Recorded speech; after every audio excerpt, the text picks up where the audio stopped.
Je viens de réaliser ma première vidéo à 1000 vues. Comment ai-je fait pour atteindre une telle performance? Quel est l'avenir de cette chaîne? Nous allons répondre à ces questions maintenant. Alors, la vidéo dont je veux parler, c'est la vidéo où un patron de restaurant est accusé de racisme. J'ai donc enregistré 1008 vues sur cette vidéo.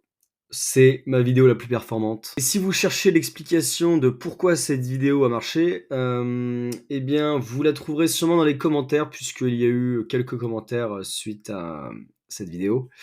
Et en fait, les commentaires, ils parlent d'une chose, ils parlent du racisme. Ils se concentrent pas du tout sur le reste de mon propos, où je parle, du positionnement de l'UMI, où je parle du fait qu'il y a beaucoup, d'alcoolisme et d'addiction aux drogues dures, dans la restauration. Visiblement, au vu des commentaires, les gens, ça ne les intéresse pas forcément, mais cette vidéo a marché parce que j'ai réussi à faire une connexion justement entre le monde de la restauration et une thématique qui concerne tout le monde, qui a un potentiel de viralité important, à savoir le racisme. J'adresse mes remerciements à mon comparse, à mon gars sûr, à la personne qui m'a en fait, envoyé un article, sur cette nouvelle. Je veux évidemment parler bien sûr de M la sommellerie. Je vous ai déjà parlé de cette personne dans mes vidéos. C'est une personne avec qui je travaille, régulièrement, avec qui j'entretiens de longues discussions sur la restauration et puis lui, sur son domaine à lui, puisque lui, c'est un sommelier. Moment promo, voilà, allez, si le monde du vin vous intéresse, si le monde de la sommellerie vous intéresse, allez écouter son podcast Aime la sommellerie sur Spotify.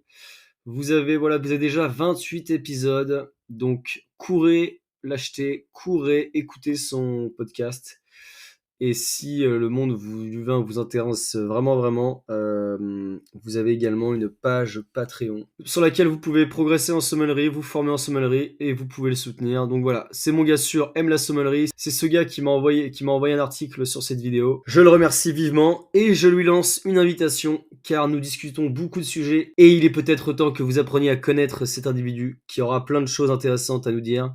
Je veux que cette chaîne soit aussi un espace où on parle business, développement personnel et je sais qu'il a plein de choses intéressantes à nous raconter là-dessus. Parlons maintenant des performances de la chaîne. Donc oui, j'ai fait une vidéo à 1000 vues, mais si on regarde le nombre de vues en moyenne, il augmente jour après jour. Vous voyez que faire une vidéo à plus de 100 vues est devenu un événement régulier sur cette chaîne. Je vous rappelle que mon objectif est de devenir rentable avec cette chaîne, de gagner de l'argent avec cette chaîne. J'en suis encore loin, mais je progresse jour en jour. Je dois atteindre 4000 heures de visionnage public pour obtenir la monétisation. C'est mon objectif premier avec cette chaîne. J'aimerais qu'on parle de certains des commentaires que j'ai eu sur mes contenus pour leur répondre. Et puis pour mettre en lumière certains commentaires.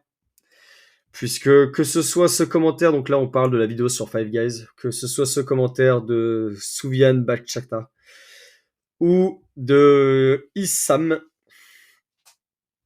ces deux commentaires, vous irez les lire, montrent très clairement que ces personnes n'ont pas regardé ma vidéo. Ils s'en sont tenus uniquement à la miniature, mais ils n'ont pas écouté le contenu de ce que je dis. Dans le YouTube Game, nous sommes sur le marché de l'attention, et donc la miniature a un rôle hyper important. Elle doit capter l'attention des personnes, elle doit donner envie de cliquer.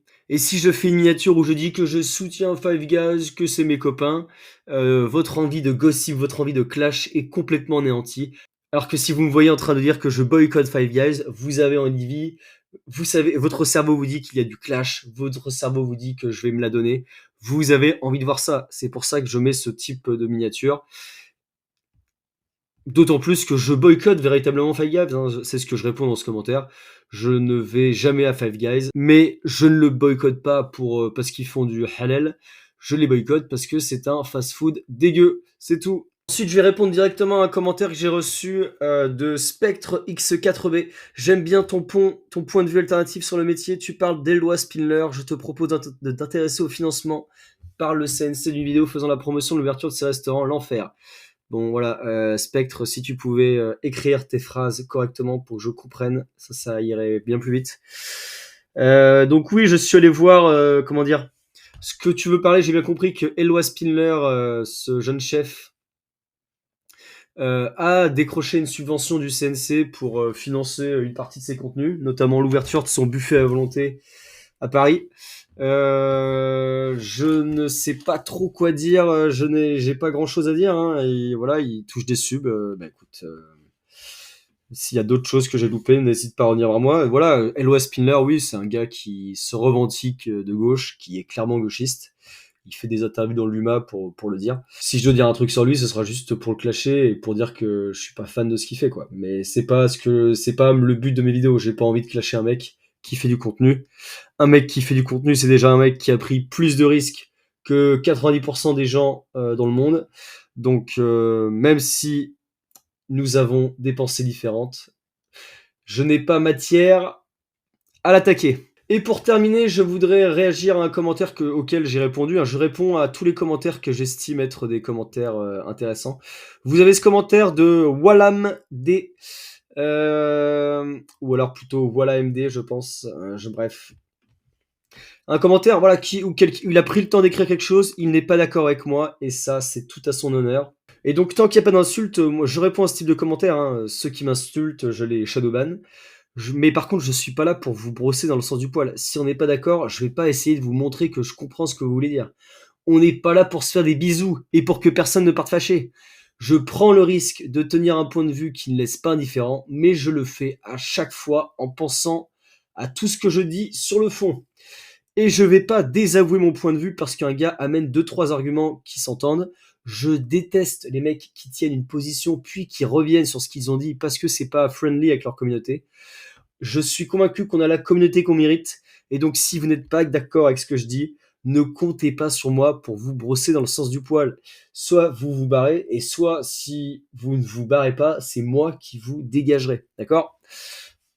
Et juste sur ce qu'il disait, ben voilà, moi, mon propos, c'est juste de dire que en France, tout le monde a le droit aux soins, car la maladie, c'est injuste, donc soins gratuits pour tout le monde.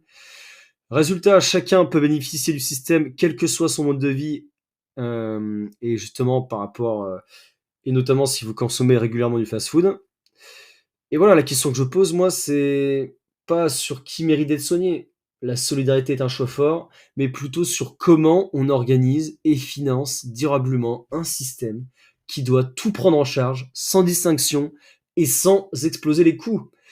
Parce que tout ça n'est pas gratuit. Il y a bien quelqu'un qui paye. C'est collectivement financé et parfois complété par l'endettement public, de plus en plus. On peut vouloir un modèle solidaire et universel tout en réfléchissant à une meilleure articulation entre prévention, responsabilisation et financement. Pas pour exclure, mais pour renforcer ce qui fonctionne et garantir que la solidarité reste durable. Ce sera tout pour aujourd'hui. Je vous dis à très vite.